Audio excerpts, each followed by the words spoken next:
Yes, good evening, ladies and gentlemen. Welcome back to another episode of the Lense podcast. And today, as we earlier talked about the civilizations in the world, we are going to dive deep into our own civilization that was in Africa, the Aksumite Empire. This was an empire that was situated in present-day Ethiopia and Eritrea. So this empire is what constitutes of the cultures we see today in Ethiopia and Eritrea. Well, let's see what led to the rise of the Aksumite Empire. The Aksumite Empire, also known as the Kingdom of Aksum, rose to prominence in the North Horn of Africa, in what is now modern-day Ethiopia and Eritrea, like as I've earlier said, around the 1st century CE. Although its roots can be traced back to Proto-Aksumite age periods as early as the 4th century BC, several key factors contributed to its rise. We have strategic location and trade. So its most crucial advantage was its strategic position along the Red Sea, which allowed it to control trade routes connecting the Roman Empire, the Mediterranean world, Arabia, and India. Goods such as gold, ivory, frankincense, myrrh, salt, and exotic animals were exported, while luxury items like silk and spices were imported. The port city of Adulis was one of the major hubs for this thriving commerce. The other factor was the agricultural prosperity. The region possessed fertile soils and favorable rainfall patterns, of course, being in Africa. And this supported advanced cultural techniques like terracing and irrigation, which ensured food security and allowed for a growing population, which in turn fueled the empire's expansion and stability. So, wow, you really see this, that it was really in Africa, because where can we find these fertile soils and a favorable rainfall? Where it also had advanced infrastructure and organizations. It had a good monumental stele, like those kind of like obelisk-like monuments. It had also intricate stonework. It had well-organized irrigation system. It also had its own written script called the Khiz, which facilitated record keeping and administration, and was one of the first states to mint its own currency in gold, silver, and copper, reflecting its own economic power. It also had a strong military expansion, because it also conquered present-day Western Yemen, Southern Saudi Arabia, and Sudan. Notably, Aksum conquered the Kingdom of Kush around the 350 AD. Political and religious developments. We had great kings like Zoskalis and King Gadarat, and it was one of the first African country. Actually, it was the first African country to embrace Christianity. Well, before we go any further, let's briefly dive into the major ports and trade routes that facilitated the Aksumite Empire. The Aksumite Empire's prosperity was intrinsically linked to the mastery of trade facilitated by its strategic geographical locations and well-established networks. Aksum effectively served as a crucial intermediary in the grand exchange of goods between the Roman/Byzantine Empire, the Mediterranean world, Arabia, and India. Well, the major trade routes right now back in the Red Sea are maritime routes, whereby these connected the empire to Egypt, Rome, the Byzantine Empire or the Eastern Roman Empire via Meos Homos Berenice. So this route linked Aksum to the wealth of markets for the Mediterranean. It also had a road that linked it to the Arabian Peninsula, like various ports like Madain Salih, Jeddah, and Kana. It also had ports on the Indian Ocean, whereby it also linked the empire to in Yemen and beyond. So these are one of the major sea routes. Then also have the overland routes, like on the Nile Valley, the Western Southern Africa. These were one of the major trading countries in Africa. Then it also had ports like Adulis. I think that was one of the major ports in Africa. Well, as we see, this Adulis port was located on the Red Sea coast in the Gulf of Zula, near modern-day Massawa in Eritrea, and it had a strong significance because this port called Adulis was the primary gateway for Aksum international trade. It was described in the ancient texts like the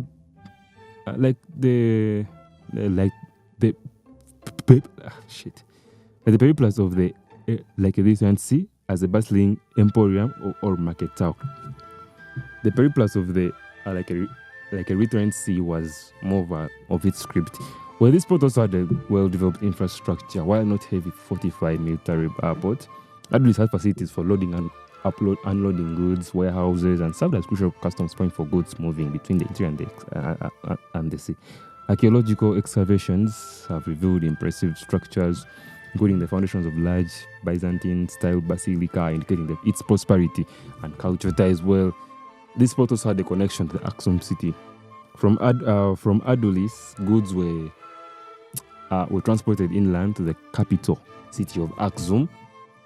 A journey described as a 5 days journey after a 3-day journey from the first ivory market at Kolo/Koahito.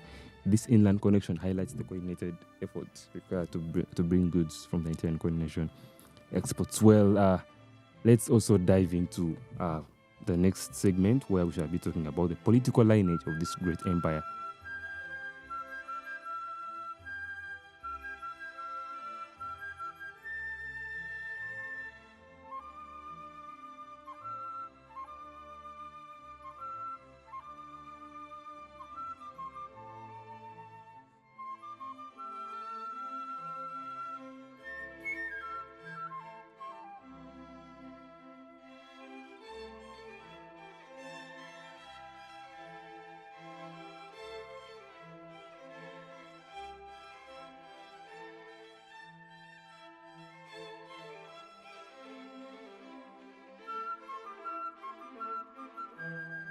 About the political hierarchy in the Aksumite way of governance, and also briefly talk about the great leaders of this great empire. Wow, it was really a great empire.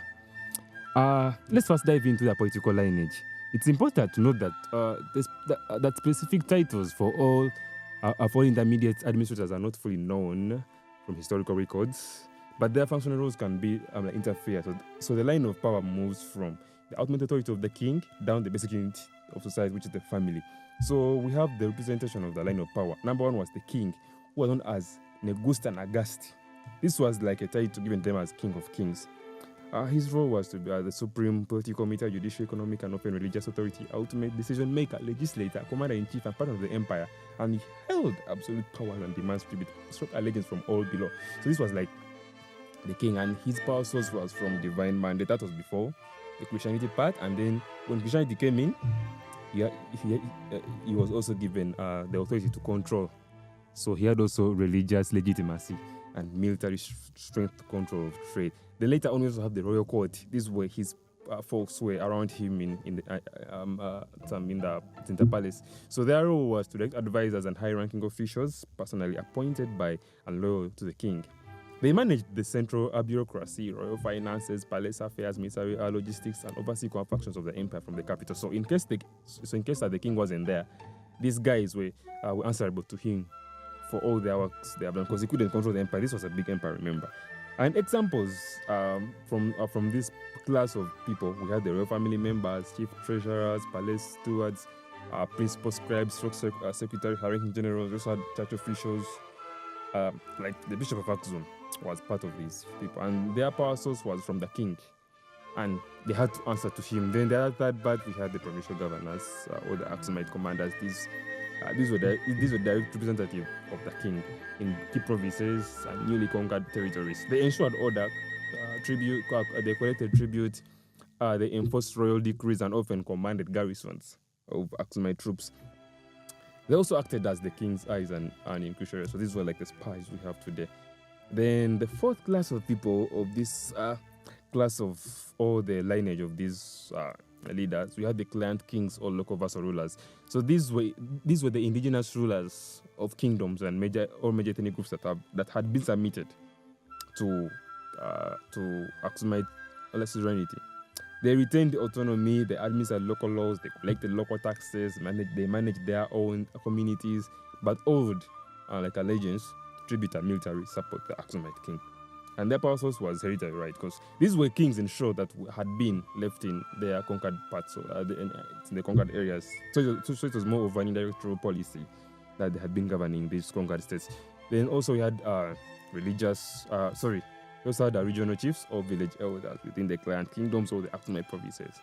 So what you have to differentiate is the Aksumite provinces were the provinces in Aksum already. Then the client kingdoms were the kingdoms outside Aksum, but part of the Aksumite Empire. Let's put this in, for example, for the Romans. Rome had its own provinces inside it as Rome. We had Florence, we had Sicily. All those were provinces of Rome. But then Rome had other territories. Judea, we had Britannia, Germania, all that. So those are the client kingdoms. Then then the societies inside Rome are called provinces. So the Aksumite provinces and the clan kingdoms were two different stuff. So their role was, these were the local leaders who managed every day-to-day affairs for specific communities or tribal groups. These were responsible for resolving disputes. They allocated resources and collecting taxes from their communities to pass up the clan king or the provincial governor. And their power source was more traditional within their community, delegated authority from the clan king or provincial governor. Then the other class were the clan heads or the family heads. This is the fundamental unit of society. The patriarch, the patriarch or matriarch responsible for the well-being and conduct of the extended family unit household. These were the father, uncles, and clan heads, and okay, they all lied in that space because to be a clan head, you must be a family head. You get my point? So this hierarchy demonstrates a system where power flowed downwards from the absolute monarchy, various layers of administration, and local rulers, from ensuring the collection of tribute and the enforcement of laws and the maintenance of order across the vast colonial domain. And let's quickly also see the men who were responsible for this peace and stability of the empire. Number one, the first king of this empire was called Zoskales. We don't really exactly know, but his approximate reign was early, the 1st century AD. Birthplace unspecified, but likely from the Aksumite core region, possibly the city of Aksum itself, which was already a growing center of power. He broke a record, like what history will never forget. Aksum's first documented international presence, Zoskales was the first Aksumite ruler, definitely named in an external non-Aksumite source, the Periplus of the Erythraean Sea. This Greek navigational manual, it was more written by an anonymous merchant. He described him as the ruler of the Aksumite region, highlighting his control over key trading ports like Adulis and like Avalites. So this puts Aksum on the map of ancient international commerce. This was also the same man who controlled the Red Sea. The Periplus emphasizes his control over the Red Sea coastline and the lucrative trade flowing through it. This demonstrated that Aksum's economic foundations were already strong, even in its nascent stages as an empire. He wasn't just a local chieftain, he was a significant figure in the wider Red Sea economy. The he also had another, his own record, the cosmopolitanism. The same Periplus noted that Zoskales was familiar with Greek literature. So this small detail is incredibly significant, as it suggests that even in the 1st century CE, the Aksumite elite were already engaging with the Hellenistic world, absorbing foreign knowledge and facilitating international communication which would be crucial for Aksum's later diplomatic and trade successes. Then the other king, who's going known as Gidiarati or Gadarat, he reigned early in the 3rd century CE. That was 300 something AD. And what history will never forget is that at the dawn of Aksumite intervention in South Arabia, not Saudi Arabia, South Arabia. So Gidiarati was a pivotal figure because he was the first Aksumite king for whom we have clear evidence of direct military and political involvement in the Arabian Peninsula. Inscriptions from the South Arabian kingdom of Saba mention an alliance between Gidiarati and the Sabian king Al-Hannafan against the Himyarite kingdom. And the evidence of military presence and strategic alliances, this intervention signals Aksum's growing military capability and its strategic interest in controlling or influencing the Arabian side of the Red Sea, which was vital for securing trade routes and expanding its sphere of influence. And it set a precedent for later Aksumite interventions in the region.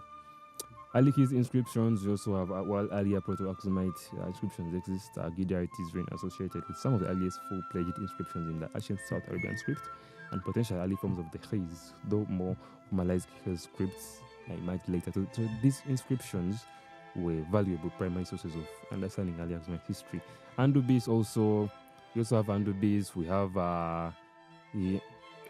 actually this was the first king who minted his face on the coin, because Andubis coins feature pre-Christian Aksumite religious symbols, often incorporating Christian modes associated with the god Al-Maka, possibly borrowed from South Arabia, and discs for the sun god. So this provided crucial insight into the religious beliefs just before the Christianization of the empire. Then Ezana, wow, this was a great king of the time. This was the first king to convert to Christianity.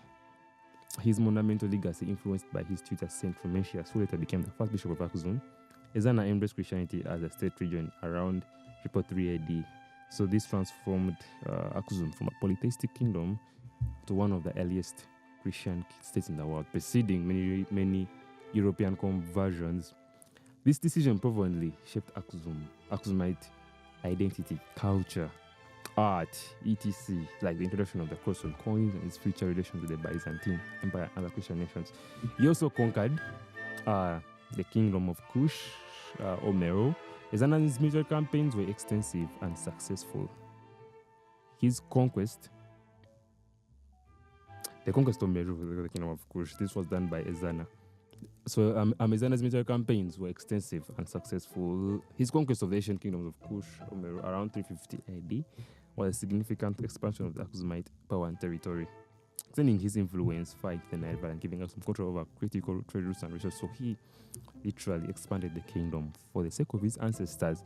Another thing he did, he also introduced the trilingual inscriptions. In his reign, he commissioned magnificent stone stelae and inscriptions, often carved in 3 languages: his, the indigenous like Aksumite script, Greek, the lingua franca of trade and learning, the Sabaik, which was the South Arabian script.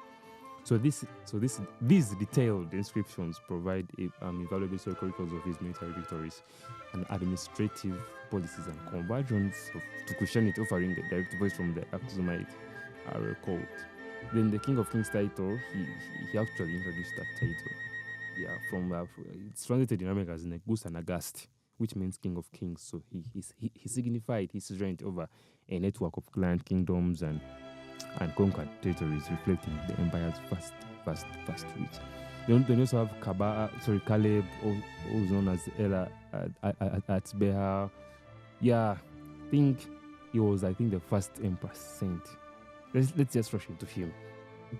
This guy was born around the 6th century AD, and he started his reign in the 6th century AD. And Caleb was remembered as the Christian warrior king who launched a major military army intervention across the Red Sea into the Himarite kingdom of Yemen. This was the response to the persecution of Christians by the Jewish king Dunawas, who had massacred Christians in Najran. So Caleb's expedition was a massive one, undertaken utilizing a powerful navy and army, successfully overthrew Dunawas, the Jewish king, establishing Aksumite control over parts of Yemen for several decades. So this cemented his role as protector of Christianity in the region.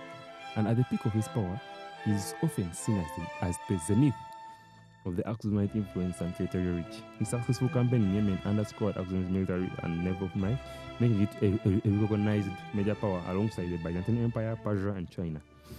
As noted by historians like Procopius. So this same emperor was venerated as a saint. He's revered as a saint in both the Ethiopian Orthodox Tewahedo Church and the Roman Catholic Church as Saint Elizabeth. His story is intertwined with Christian martyrdom and divine intervention, adding a powerful religious dimension to his historical legacy. And his symbolic abdication, legends.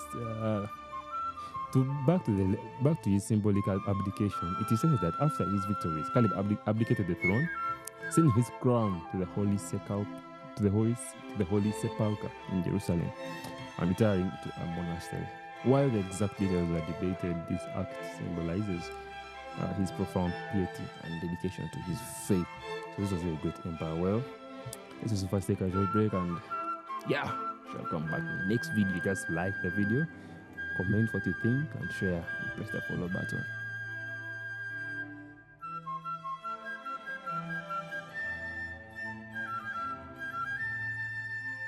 How Christianity came in Africa, but mostly we are going to concentrate on the Aksumite Empire that we've been talking about. This many of you may know it as the Ethiopian Empire, but the Ethiopian Empire is actually the son of the Aksumite Empire. So that's where Christianity started from. And the churches that were in Aksum we have actually inspired the churches within Ethiopia. Like everything culture in Ethiopia, in the Ethiopian churches, were practiced in the Aksumite Empire. So it's more of an interconnecting story. I think that there was this one man who was behind the Christendom of his empire. This guy was called Saint Frumentius or Frumentius or whatever you pronounce it. So this guy was a Phoenician Christian missionary and the first bishop of Aksum who brought Christianity to the king of Aksum. He's sometimes known by other names such as Abuna or our father and Abba Salama, which is translated from Aramaic as father of peace. He was a native of Phoenicia, born in Tyre, modern-day Lebanon, and according to the 4th century historian Tyrannius Rufinus, who cites Frumentius' brother, like Edesius, as his authority, as children, Frumentius and Edesius accompanied their uncle Meropius from their birthplace to Tyre, from their birthplace of Tyre, now in Lebanon, as I said, on a voyage to India. So as they were moving, their ship wrecks at the Red Sea, and the locals killed the whole crew, but sparing these 2 young boys because of them being young and energetic. They were sent as slaves to the king of Aksum. So the 2 boys gained the favor of the king, who raised them to the positions of trust. But before his death, the king, or the father to Ezana, freed them. He gave them their freedom. But then the widowed queen, as in the mother to Ezana, decided to bring them back. But this time not as slaves, but as instructors to the young king. The young prince. And obviously the young king. And in the administration of the kingdom during the prince's minority, him being young, these 2 brothers had to help the prince in the administration of the kingdom. So they remained, and especially Frumentius used their influence to spread Christianity. First, they encouraged the Christian merchants present in the country, all the businessmen, to practice their faith openly, and they helped them find places where they could come together for prayer according to the Roman rite. Later, they converted some of the natives. So when the prince came of age, the prince was growing, this Frumentius' brother, Decius, returns to Tyre, where he stayed and was ordained as a priest. There he became a priest. But Frumentius, he had that strong zeal for Ethiopia to become a Christian country. He had to go to Alexandria, where the headquarters of the Orthodox Church are, and he requested Anastasius, who was the patriarch of Alexandria, to send a bishop and some priests as missionaries to Ethiopia. But Athanasius' own account was he believed Frumentius was suitable for this job, and he consecrated him as bishop. Traditionally, in the year 328, or according to others, between 340 and 346 AD, that's when Frumentius was ordained as Bishop of Aksum. So, Frumentius returned to Ethiopia, where he erected the episcopal see at Aksum, and then converted and baptized King Ezana, who built many churches and spread Christianity throughout Ethiopia. So, Frumentius established the first monastery of Ethiopia called Daba Selama in Doka Tembien. So the people called Frumentius Kesate Birhan, which is translated as the Villa of Light, and Abba Salama, which is translated as Father of Peace. So this guy became the first Abune. This is a title given to the head of the Ethiopian church. So, as time went by, in about 356 AD, the Emperor Constantius of the Byzantine Empire wrote King Ezana and his brother Saizana, requesting them to replace Frumentius as bishop with Theophilos the Indian, who supported the Arian position. This Arian is addressing the Germanic area, the Germanic Indian area, that kind of stuff, and as did the emperor. But Frumentius had been appointed by Athanasius, a leading opponent of Arianism. So the king refused his request, of course. An Ethiopian tradition, of course, when the king refused his request, the other emperor had to back off his idea. So time went by, and Ethiopian traditions credited him with his translation of the New Testament, and being involved in the development of the his script from Abjad, consonant only, in an Abugida syllabic. Yeah.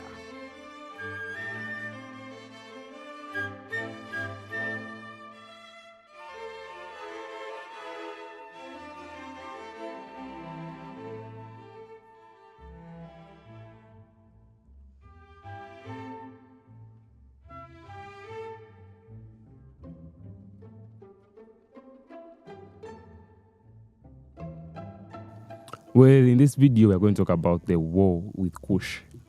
This was the greatest achievement of this great empire, Aksumite Empire. So the story of the war between the Aksumite Empire and the Kingdom of Kush was a tale of shifting power in ancient Northeast Africa, culminating in a decisive campaign led by the ambitious Aksumite king Ezana, the first Christian king, obviously. So while Apamisos was Ezana's own triumphant inscription, it allowed us to piece together a compelling narrative. So the two African powers. For centuries, the Kingdom of Kush was, with its venerable capital at Meru, had been a dominant power in the middle Nile Valley. Descended from the ancient Nubian civilizations, Kush was renowned for its rich resources, particularly gold and strategic position connecting Southern Africa to Egypt and the wider Mediterranean world through the Nile River. However, by the 4th century AD, Kush was facing internal challenges and external pressure, showing signs of a decline. Well, meanwhile, in the east, the Aksumite Empire was rapidly ascending. But based on the highlands of present-day Ethiopian Eritrea, Aksum had grown into a formidable trading power, controlling crucial Red Sea routes that linked the Roman Empire and the Indian Ocean, and its kings were ambitious, commanding a powerful military and seeking to expand their influence. Well, now let's see where the conflict started from. The geographical proximity and overlapping economic interests of Aksum and Kush made a clash almost inevitable. But both empires competed control over the lucrative trade in African goods like ivory, gold, and frankincense, as Aksum was expanding its reach westward. So it began to encroach upon territories and trade networks that had traditionally been within Kush's sphere of influence. So the internal weakening of Kush created an opportune moment for the Aksum guys to assert their own dominance. So now the spark of this conflict was that was presented by King Ezana himself in his famous Trident inscription written in his Sabaican Greek, which was a series of provocations by the Noba people. So these nomadic groups likely residing in the borderlands between Aksum and Kush were accused by Ezana of oppressing the Aksumite allies. The Noba had reportedly oppressed the Maguto, Hassa, and Baria peoples who were under Aksumite protection or influence. Breaking treaties, Ezana said that the Noba people had repeatedly broken their word and violated agreements. Lastly, attacking envoys. More significantly, they had put their neighbors to death without mercy and pillaged our messengers, and the envoys whom I sent them and admonished them, as he stated. This act of harming diplomatic representatives was a grave offense, providing Ezana with a clear justification for military intervention. So whether the Noba were acting independently or were instigated by Kush, or if Ezana simply used their actions as a convenient pretext, the stage was set for a full-scale military response from Aksum. Now, let's see how the Aksumite campaign goes. Around 350 AD, King Ezana launched his forces, and his inscriptions details a swift and devastating campaign. He says in his text, "By the might of the Lord of Heaven, who in the sky, on the earth, and on earth holds power over all beings, Ezana, son of Ela Amida, king of kings, Negus and Agast, I campaigned against the Noba when the Noba peoples revolted and boasted they were not there to cross the Takaze River." Wow, this was a really great declaration. So the Aksumite army marched deep into the Kushite territory, crossing the Tekeze River, a significant natural barrier, and Ezana's forces aimed for the heart of Kush's power. Confluence of the Niles, Circle of Meru, pursuit and subjugation. This campaign was a resounding success for Aksum, really demonstrating its military prowess and strategic genius of King Ezana. Really, this guy was contributed to the expansion of his empire. So then, the aftermath, what happened after? The war had really immediate and very, very, very, very long-lasting consequences. So the war leads to the end of Meru, which was the capital of the Kushite Empire, a shift in regional power, and Ezana's triumphal legacy. King Ezana's victory was a crowning achievement of his reign. So his inscription, a monumental testament to his power, probably listed his expanded domains, including Kasu, or Kush among his titles. Kasu was a Kushite title for king, I think. Yeah, was a Kushite title for king. This victory also framed within his newly adopted Christian faith, attributing his success to the Lord of Heaven. And the war against Kush marked a pivotal moment, signaling the decline of an old order and the full emergence of the Aksumite Empire as the major force in the ancient world. So, the downfall of Kush led to the rise of the Aksumite Empire.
Lastly, we are going to talk about the downfall of the empire and its legacy in the present-day Ethiopia and Eritrea.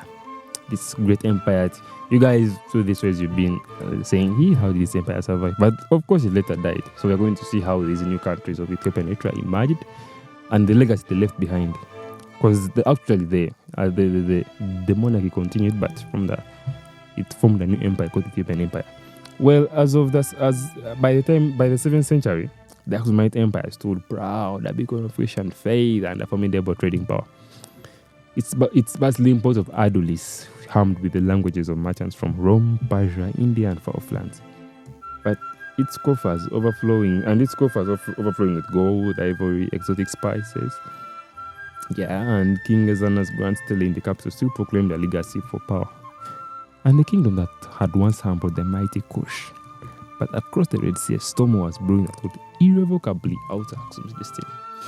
Let's see how the sea turns hostile. The first tremors, the whispers of a new faith, Islam, began to spread like a wildfire across the Arabian Peninsula. What started as whispers soon became a roaring tide. Within decades, the burgeoning Islamic caliphates swept across the Middle East and North Africa, swiftly taking control of the very maritime arteries that had nourished Aksum for centuries.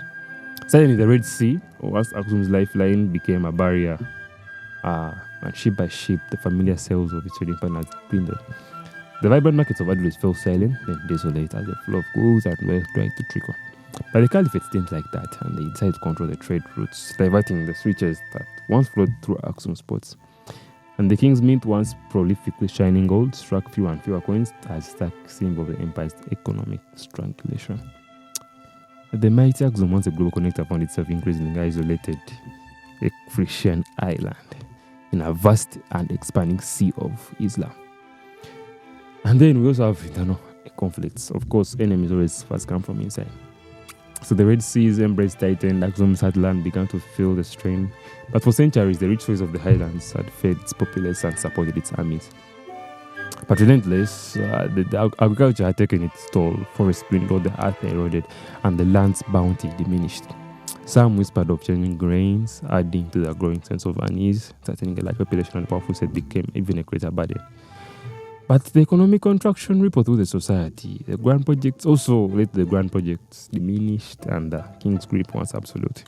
They began to lose the nurture of the figures of his vast domain. From the northern deserts, the agile Beja tribes, sensing weakness, increased their raids, chipping at Aksum's borders. Further south, the Agao people, ancient inhabitants of the highlands, grew more assertive as the Aksumite court began to retreat inland, seeking refuge in new agricultural lands. So the empire, once unified, a whole started to fray at the edges of the empire. And then, after that, that incident, then you also have the cataclysm. Then came the dark legend, the tale whispered was read even today. A story of Queen Yodit, or Gudit, whether she was real queen, a fierce pagan, or a Jewish warrior, or a symbol of widespread revolt. Her name became synonymous with devastation. Chronicles through scarce and often sensationalized spoke of her emergence from the south. Her army swept through the Aksumite heartland like a destructive storm. They say she burnt churches, desecrated holy sites, and hunted down the royal lineage. But it's to Aksum itself, the proud capital also fell victim to her wrath. And its grand structures marred. Its libraries and records put to the torch. So this exact period shrouded in mystery and destruction, represented the definitive shattering of the Aksumite state. And the centralized authority that had defined the empire for centuries crumbled, plunging the highlands into a tumultuous dark age, from which few clear records survive. So the old Aksumite dynasty, the line that claimed descent from Solomon was effectively broken. Its power extinguished at least for a time. So then, after the fall of this then a new down, familiar faith, the legacy, yet even in ruin, the space of Aksum survived. The Christian faith rooted held fast. From the chaos emerged new leaders, not direct heirs of the old Aksumite kings, but figures like those of the Zagwe dynasty. So these guys rose from the very regions where the Aksumite court had retreated, the Agao heartlands in the central highlands. And these new rulers, though distinct, were the inheritors of Aksum's spiritual mantle. So what happens is this: they moved the center of power further south, away from from the vulnerable northern plains to places like Lalibela. They are in a testament to the enduring faith and cultural resilience. So they carved magnificent churches like the Aksumite churches, takes it from the living rock, not building upon the land but within it. So what happens is there are these one that stood as powerful symbol. The Aksumite Empire might have fallen, its one city might have withered, but its Christian legacy forged centuries earlier and had adapted, survived, and continued to shape the unique identity of the Ethiopian highlands, living on a new form. So, the legacy it left on Ethiopia. This empire may have faded from the center stage of global power, but its heart beats strongly in the very identity of modern Ethiopian Eritrea. So the legacy isn't just etched in stone runes, it's woven into the fabric of their cultures, languages, and most profoundly their faith. So, the most enduring and visible legacy of Aksum is Christianity itself, specifically the Ethiopian Orthodox Tewahedo Church and the Eritrean Orthodox Tewahedo Church. These are the descendants of the faith established by King Ezana and Frumentius in the 4th century. But unlike many other African Christian communities that emerged from European colonization, these churches boast an apostolic lineage, stretching back to the early centuries of Christianity, giving them a unique, profound sense of historical continuity. For instance, the ancient liturgy and practices. Walk into a church in Aksum, Lalibela, or Asmara today. By the way, the city of Aksum is still there. And you are stepping into a living connection with the Aksumite past. The ancient languages developed and started by Aksum for religious texts, the unique monastic traditions, fasts, festivals like Timkat, Epiphany, the divination of the Ark of the Covenant, all stem directly from the Aksumite church Christian practices. And the language, let me kind of talk about the language. Beyond the church, Aksum's legacy is literally written into existence. His script, which Aksum developed from ancient South Arabian scripts and adapted into a unique Abugida writing system, where consonants have inherent vowels, remains the alphabet for several modern Ethiopian and Asian languages, including Amharic and Tigrinya. Amharic is Ethiopia's official language, while Tigrinya is spoken in both countries, both Ethiopia and Eritrea. Literary foundation, this wasn't just a script. Yeah, it was the foundation of rich literary traditions. Aksumite scribes translated Bible texts, theological works, and historical accounts into this. Then also the architecture was also up to now. We still see them in Ethiopia. These churches were of Lalibela, from the period of the Zagwe dynasty. We have also a shared historical tapestry, the city of Aksum. The ancient city of Aksum itself, located in northern Ethiopia, remains a vital spiritual and historical center. Well, up to now, a UNESCO World Heritage Site and a major pilgrimage destination for Orthodox Christians. Actually, from both countries. Its ruins tell a story of a shared past. So if you want to go, you can go and visit. But as we conclude, in essence, the Aksumite Empire didn't simply disappear. It evolved its core cultural, religious, and linguistic innovations, became the bedrock upon which the subsequent civilizations of the Ethiopian and Eritrean highlands were built, ensuring that the spirit of Aksum continues to shape their present and the future.